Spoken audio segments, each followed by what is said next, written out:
Hey kitty, I guess it's just you and me. I know, this scene's empty and kinda boring. Man, I really wish we could have more kitties around here. Maybe we could find you a friend too.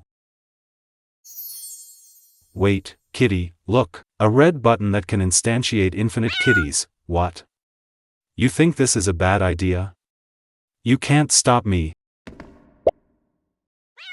Hee hee. Kitties.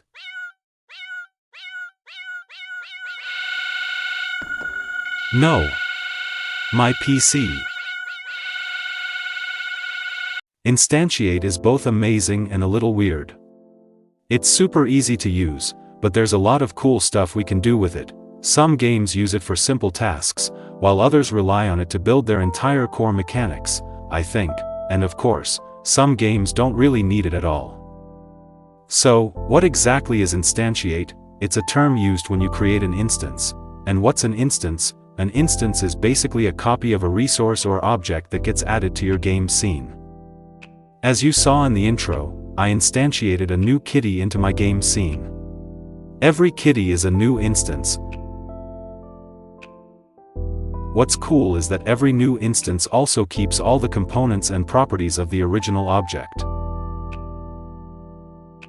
For this script, it's actually just a single line of code, but of course, depending on how we want to use it, we'll need a bit more logic. I'll show you a version that's suitable for general use. I use this same script in my other jam project, Fisher of Fate, for things like spawning items or enemies. And in this tutorial, I'll be using it to spawn unlimited burgers, just like in those restaurant-style horror games, such as the Boba Tea Shop. The goal is to make it so we can trigger the instantiate action as many times as we want, for example, through interaction. Now, let's take a look at the code line itself. We're simply calling instantiate, which comes from Unity Engine, object. This method takes 3 arguments: the object we want to instantiate, the position of the new instance, and the rotation of that instance. With that in mind, let's start designing our script. First, let's set up the scene. I have 2 burgers here. One of them is the interactable burger, and the other is the collectible item. The collectible burger is inactive by default, and when active, it'll enter player's inventory. I group the collectible item and call it scene resource to keep things tidy. This way, we can place every instantiable object inside that group and make the scene cleaner. Normally, we'd use resources directly from the project files, but I'm not sure if HGK supports that yet, so, using a game object in the scene as a resource is totally fine. Next, create an empty object and attach a new script. This script will handle the instantiation process.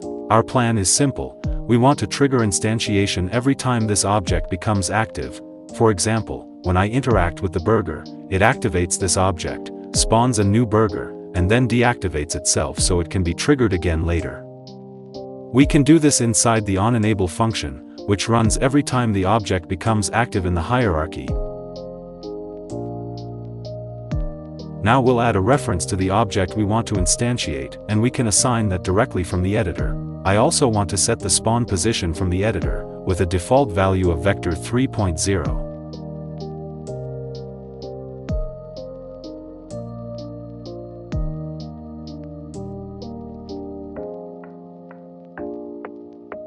When calling the instantiate method, we'll pass in the object to instantiate, position and rotation.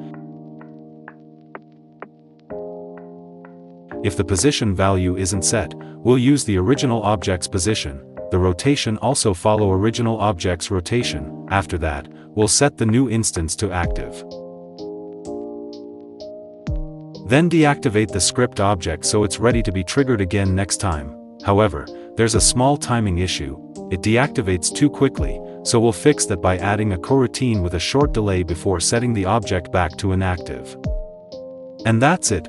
Our instantiate script is finished, and now you can use it to spawn anything, from items to enemies, or even endless burgers.